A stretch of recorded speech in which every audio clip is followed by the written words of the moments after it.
Natural die का modification किया है हमने। क्या किया है, प्लेन डाई करते थे या ब्लॉक प्रिंट करते थे, तो हमने क्या किया, जो रियल बोटेनिकल्स होते हैं उनको उनके शेप के साथ ही प्रिंट किया। स्टीम प्रोसेस है, उससे फास्टनेस भी बढ़ा दी नेचुरल डाई की, तो पानी भी कम यूज होने लगा और फास्टनेस भी बढ़ गई और प्रिंट्स भी हमें कुछ यूनिक मिली। मॉडिफिकेशन करके हमने इको प्रिंटिंग टेक्निक में काम करना शुरू किया, जिसमें पानी भी कम यूज हो रहा है और रिसाइक्लेबल पानी है। लोग रिपोर्ट्स पब्लिक करने नहीं देते, लेकिन अगर आप कुछ थोड़ी रिपोर्ट्स वगैरह ढूंढेंगे तो आपको पता चलेगा अपने से 30% थिनर रहती है।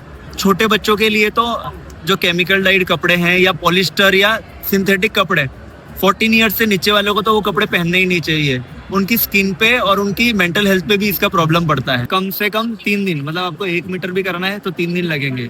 आप देख रहे हैं खबर किसान की, और आज हमारे साथ एक ऐसे शख्स मौजूद हैं जिन्होंने प्रकृति के संरक्षण में और इको फ्रेंडली एनवायरनमेंट बनाने के लिए बहुत बड़ा योगदान दिया है, और एक फर्म चला रहे हैं जिसका नाम है इको ड्रिप। इको ड्रिप क्या है, इसके बारे में कुछ बताइए। सबसे पहले अपने बारे में बताइए। हमने सुना है कि आप एनवायरमेंटल इंजीनियर हैं बाय प्रोफेशन, तो फिर इसमें टेक्सटाइल इंडस्ट्री में आप कैसे एंटर कर गए? तो मेरा नाम शुभम चावला है और मैं एक environment engineer turned environment artisan.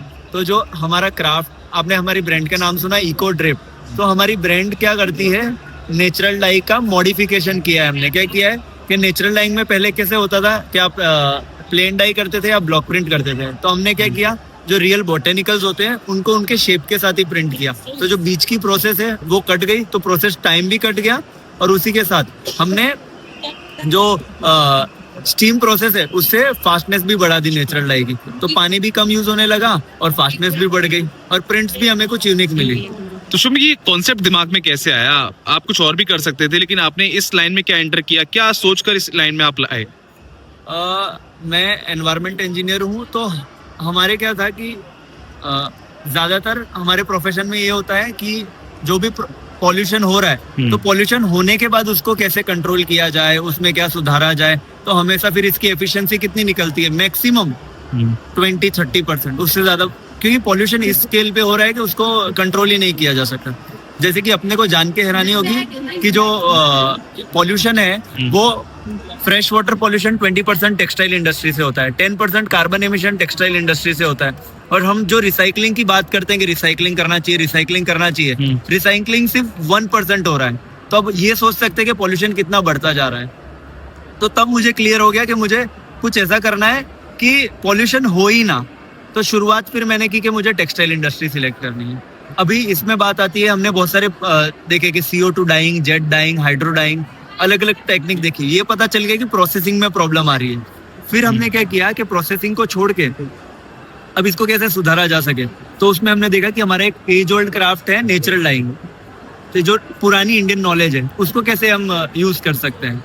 तो फिर हमने इसमें ही देखते देखते आए, तो फिर हमें पता चला कि इसमें ही काम करना है। फिर इसी का थोड़ा सा मॉडिफिकेशन करके हमने इको प्रिंटिंग टेक्निक में काम करना शुरू किया, जिसमें पानी भी कम यूज हो रहा है और रिसाइक्लेबल पानी है, और जो हम पानी लास्ट में फेंकते भी हैं तो वो भी पानी मैन्योर की तरह ही यूज होता है। तो जीरो वेस्ट सॉल्यूशंस है ये जी एनवायरनमेंट के लिए। और जो बाजार में मिलने वाले जो कपड़े हैं, बड़े महंगे कपड़े हैं, क्या उस पे जो केमिकल लगाया जाता है वो हमारी हेल्थ को हार्म पहुंचाता है, नुकसान पहुंचाता है? और आपका ये जो कपड़ा है, हाँ, जिसमें आप ये नेचुरल कलर्स का जो प्रयोग कर रहे हैं, ये आम जनता को अगर आप समझा पाए सरल भाषा में, क्योंकि कस्टमर ये पूछेगा कि आखिर मैं ये कपड़े क्यों खरीदूं, बाजार में जब ब्रांडेड कपड़े मिल रहे हैं, तो उसका पहनने का क्या नुकसान है और इसको पहनने के क्या फायदे हैं?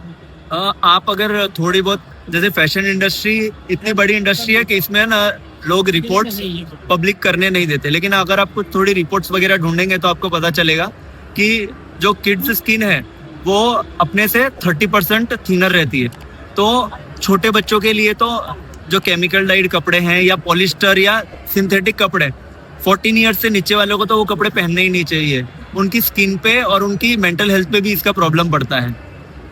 तो बच्चों को इतना प्रॉब्लम पड़ ही रहा है तो बड़ों को भी पड़ता ही है, लेकिन क्या है वो दिखता नहीं है। अलग अलग पूरी लाइफस्टाइल अपनी चेंज ऐसी हो गई है कि जैसे कि अब कोई इतना पॉल्यूशन रहता है तो भी हम सस्टेन कर पा रहे हैं, तो इसके कारण हमारे दिख नहीं रहा है। लेकिन अगर अपने सुधारेंगे अपने फैब्रिक, अपना खान पान, तो उससे फर्क पड़ेगा। जैसे पहले के लोगों का था, हम कंपेयर तो करते हैं कि पहले के लोग 100 साल जीते थे, 150 साल जीते थे, तो उनकी लाइफस्टाइल वैसी थी, खाना स्लो लाइफस्टाइल, और कपड़े भी या तो वाइट या तो नेचुरल लाइक ही हुआ है। और इसमें कितना प्रोसेस, जैसे मैं देख रहा हूँ स्क्रीन पे भी चल रहा है, लगभग कितने समय लगता है इसको पूरी नेचुरल डाइंग को करने में? कितना लंबा प्रोसेस होता है? कम से कम 3 दिन, मतलब आपको 1 मीटर भी करना है तो 3 दिन लगेंगे।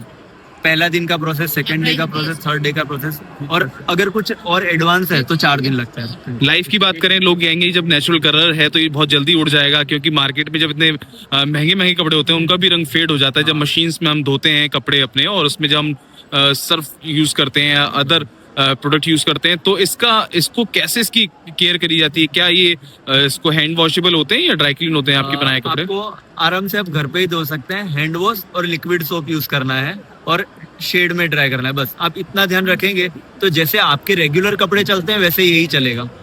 कैसे रिवर्ट आ रहा है? लगभग कितना समय हो गया आपके इस पूरे स्टार्टअप को? 2.5 साल से ऊपर हो गया है हमारा ये स्टार्टअप। और कैसा लग रहा है, कैसा रिवर्ट आ रहा है? बिल्कुल, मतलब इस चीज को हम ग्लोबल ब्रांड तक ले जा सकते हैं और उससे सस्टेनेबिलिटी बढ़ेगी और भी प्लेयर्स इस मार्केट में आएंगे जो सस्टेनेबल फैशन या सस्टेनेबल टेक्सटाइल में काम करेंगे। अगर आपसे किसी को जुड़ना है या कोई आपको ऑर्डर देना चाहता है बल्क में या फिर रिटेल में, तो आप कोई अपना नंबर बताएं या वेबसाइट जो आपकी हो। हमारा इंस्टाग्राम पेज है @ecodrape ECODRAPE और मेरा नंबर है 777-880-1303। कोई एक मैसेज क्या देना चाहेंगे देश के युवाओं को? आप खुद एक युवा हैं, या देश के आम जनमानस को जो इस तरीके का काम कर रहे हैं और सक्षम है कि वो कुछ और प्रकृति के संरक्षण में या इको फ्रेंडली प्रोडक्ट्स बना सकते हैं, तो उनको कैसे अवेयर करना चाहेंगे? खासकर उन बच्चों को जो आजकल टेक्सटाइल इंडस्ट्री से निकल रहे हैं बड़े बड़े अच्छे अच्छे कोर्स करके, जो निफ्ट से पढ़े हुए हैं या अदर फैशन इंस्टीट्यूट से पढ़े हुए हैं। एक छोटा सा ही मैसेज है कि हमको क्या देखना चाहिए, हम कंपेयर करते हैं बाहर की संस्कृति को, सिर्फ हम छोटी छोटी चीजें देखें, हमारी क्राफ्ट्स के साथ जुड़े। क्राफ्ट्स को अगर हम थोड़ा सा भी स्टडी करेंगे तो हमको पता चलेगा कि इसमें कितनी पोटेंशियल है। फॉर एग्जांपल, एक चाणक्य नीति में एक वुलन शॉल के बारे में बताया गया है। वो ऐसी है कि वो ठंडी में भी काम आएगी और वो वाटरप्रूफ भी है, और वो वीविंग से ही है, ना उसमें प्लास्टिक है ना उसमें नायलॉन है, कुछ नहीं है, वीविंग ऐसा किया गया है। लेकिन आज वैसे आर्टिशन ढूंढना मुश्किल है। तो हमारे पूर्वज जो थे बहुत दिमाग लगा के सब चीजें बनाई उन लोगों ने। सब करके गए हैं, हम भूल गए हैं। हमको कुछ नया रिसर्च नहीं करना है, हमको पुरानी चीज डिस्कवर करनी है। रिसर्च कौन करता है? जिसके पास कम नॉलेज हो। हमको क्या करना है? डिस्कवर करना है जो हमारी एंशिएंट नॉलेज है। रिसर्च ऑलरेडी है, वेद उपनिषदों में, शास्त्रों में सब चीजें हैं, सब चीजों का उल्लेख है। बस हमको जरूरत है उसको पढ़ने की और उसको नई तरीके से आगे ले जाने की। तो बहुत बहुत शुभकामनाएं आपको शुभम जी। और ये देखा आपने, इतनी सारी जो पूरा ये यहाँ पर कपड़े लगे हुए हैं, ये सब इनके द्वारा डाइंग किए गए, इनके द्वारा बनाए गए। अगर आप भी इनसे जुड़ना चाहते हैं, नीचे कमेंट बॉक्स और डिस्क्रिप्शन में हम आपको पूरी जानकारी दे देंगे। और आज की इस वीडियो में इतना ही। बहुत बहुत धन्यवाद।